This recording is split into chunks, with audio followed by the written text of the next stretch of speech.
So we're going to start now by talking to Peter Gedil, whose son was killed on 9/11 in the World Trade Center. Let me ask you, Peter, should Americans fear Islam? Well, I'd like nothing better than to say that I was not afraid of Islam. I'd like nothing better than to say to my Muslim friends and fellow citizens, welcome to America. I'm glad you're here. Make yourself at home. But the fact is that we have too many history of Muslim terror attacks, and many of them so-called homegrown, second generation. And I think to ignore that threat is to ignore the history of Islam. Donna Marshall Connor, you also lost a daughter. Yes. You lost your unborn grandchild. Yes. Do you think you, America, should be afraid of Islam? I think Americans should fear criminal behavior. I think we should do the best we can to control criminal behavior. But I can't raise my two remaining sons to fear the people who live next door to them. That is not what my grandparents came to America to escape. You know, we are a group of 9/11 family members. I know a lot of family members are here. We share that pain. And, you know, I think the unfortunate piece of this is that we don't agree on this. Let me ask you, Reverend Graham, you have said, and you said not so long ago, that President Bush and President Obama made a great mistake when they said that Islam is a peaceful religion. It's not, you said. There's no evidence in its history. It's a religion of hatred. It's a religion of war.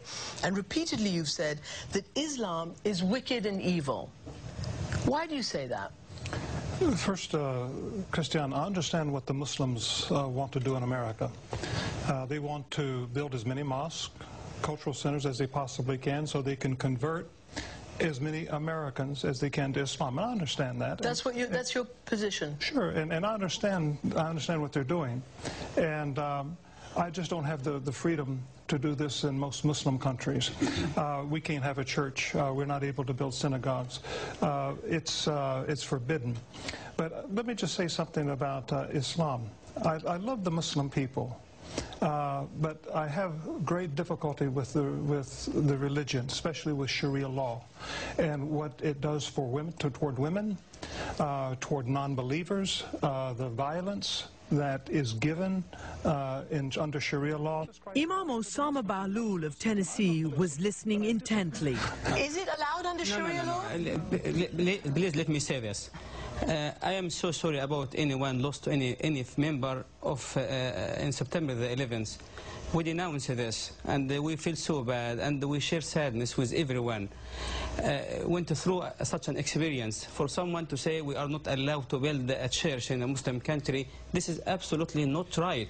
You can Google this. Okay. You can go to church in Egypt, a church in Syria. The oldest church, we have it in the Middle East. This is something. For you to say Islam is asking Muslim to beat up women, this is absolutely not right. Let me ask you, Robert Spencer. Should America fear Islam, and why? Well, Islamic jihadis point frequently. They actually consistently explain and justify their actions and try to make recruits among peaceful Muslims by pointing to texts of the Quran, the actions of Muhammad, and the teachings of Islamic law. And so this is something that moderate and peaceful Muslims have to confront, but instead they always just displace responsibility and blame the people who are calling attention to these things. And then, of course, you have even peaceful Muslims like the Imam Rauf advocating for Sharia, which does deny equality of rights to women. It does deny the freedom of speech. He even calls for restrictions on the freedom of speech. He even calls for restrictions on the freedom of speech in his book, What's Right with Islam. And, you know, you talk about that Islam doesn't allow for wife beating. Well, it's in the Quran Robert to beat your wife. And also, there's a television show in Saudi Arabia where they discuss the right implements to beat your wife with. I want to turn to Daisy Khan, who... Obviously, you've just mentioned her husband, Imam Rauf. What do you answer to what Robert Spencer has just said? Well, let me assure all Americans that the vast majority of Muslims around the world and in the United States, we are living a peaceful life. We're law-abiding citizens. We have people in the armed forces. My own niece, who's in her early 20s, went to Iraq for 2 years and just came back from there. Young Arab American born in this country, served the nation to keep it secure. We have 1,000 police officers just in the New York Police Department, keeping the city secure I want to turn to Azar Nafisi and ask you, you fled the Ayatollahs of Iran. You are an intellectual, you're a writer. Should people fear Islam? I came here to America because I expected that that image which those people had imposed on us will not be imposed on us again. And look at my surprise, from both sides of the aisle, what you hear is that there is one Islam. If we think there is only one Islam, then we have to take sides. Either it's evil or it's good. But there are as many interpretations of Islam as there are Muslims. I would like to go to Reza Aslan, who is joining us from Amsterdam and who is a scholar on these matters. Reza, you have heard just right now several points raised. One is that Muslims in this country are trying to bring Sharia law. Is there a shred of evidence for that? No, not a single shred whatsoever. I think somebody needs to remind Franklin Graham that we don't judge our values in the United States by comparing them to what the Saudis do. This is a common refrain that you hear from a lot of anti-Muslim activists in the United States, including Robert Spencer, that, well, if in Saudi Arabia you can't have a church, then therefore in the United States you shouldn't be allowed to have mosques. This is an appalling and laughable argument. You know, we can have an argument, and I'm not here to argue. As a Christian, I believe that Jesus Christ is the way, the truth, and the life, and that no man comes to the Father in heaven except through him. I don't believe in Islam. I don't believe a word of it.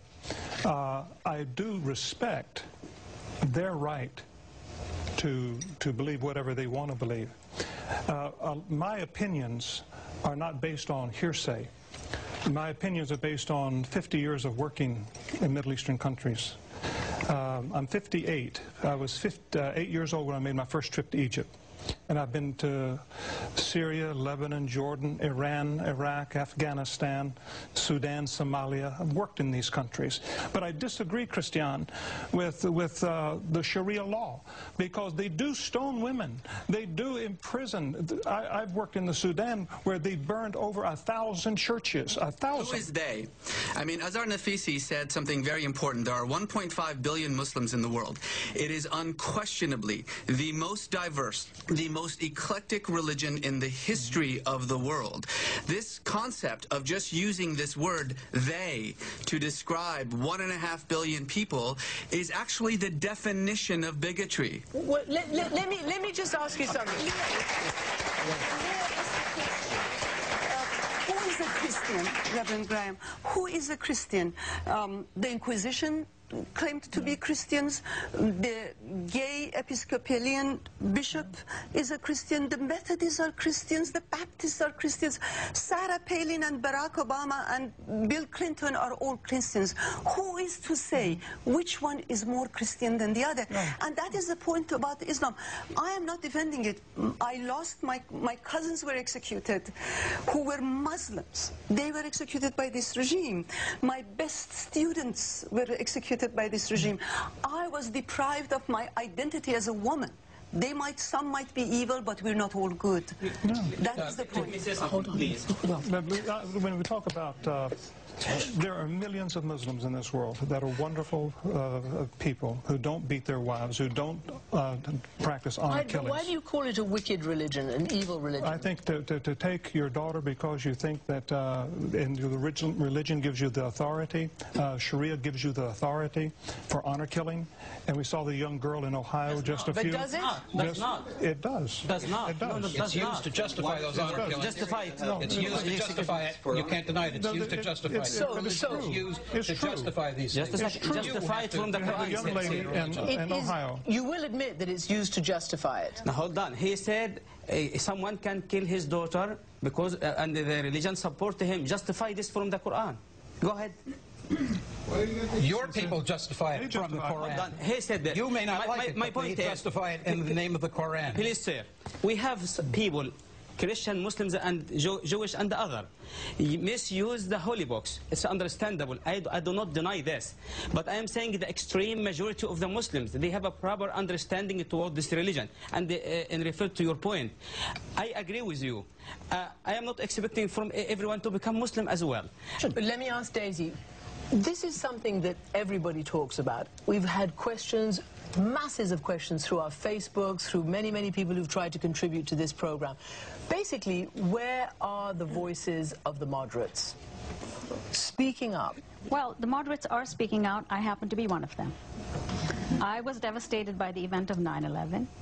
And I had to quit my corporate career, a lucrative corporate career, to ensure that we would create a counter momentum against extremism so that another 9/11 does not ever happen again. What do you want to do with the Islamic Center, which so many people have caused so much controversy about? This particular center will create a counter momentum against extremism because it will amplify the voices of moderate Muslims which have gotten drowned out over the years by the extremists, because the extremists did not only hijack the planes, they hijacked an entire religion. Okay, let me just stop you there for a second, because this side is obviously the side that says one shouldn't fear and that there are moderates and the whole religion should not be painted with the same brush. I want to, though, now go to Amjad Chowdhury in London. You have said that you think there should be Islamic domination. Why shouldn't people be afraid of that? Well, let me just say that Islam has a solution for all of the problems that mankind faces. If you want to live at peace with Muslims, we are quite willing to live at peace with you. But let us remember that history did not begin on 9/11. Before 9/11, the American government bombed Sudan and Afghanistan. They were supporting the pirate state of Israel. So 9/11 was a reaction. You know, I think that we need to get away from the stereotyping. And this idea that you have moderate Muslims and you have radical Muslims is complete nonsense. A Muslim is the one who submits to the command of the Creator. If he submits, he is a practicing Muslim. If he is not, then he should be practicing. I have to disagree with him, because Islam is a religion of pluralism that embraces all religions, and it also embraces different interpretations. This is why we have so many schools of thought. What Anjum is talking about is an exclusivist view of Islam, which is my way or the highway. And my interpretation is the only interpretation. You know, it's very easy for people to justify the fact that they're not practicing. I mean, this lady in your studio, she should be covering with the khimar and jilbab. She's obviously not practicing. And there are many people who are justifying, their inability to practice the sharia, to say, well, I have a different form of religion.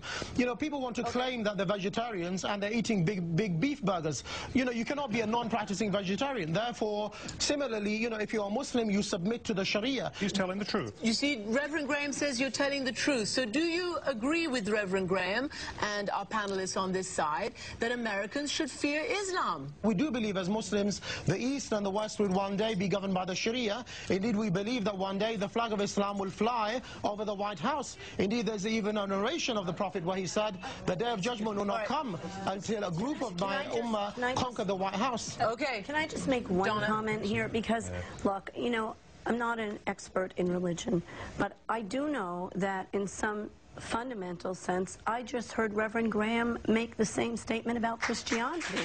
I mean, you know, look, I'm sure you can fill up every one of these TV screens with extremist people from all over. We have laws in America. I think we ought not to get into whose religion has created more horror on earth. You know, suffice it to say that many political ends have been met by many religions and vice versa. And look, you know, I'm looking around, I see nothing in this room but war, and you know, it's painful to me. This is painful.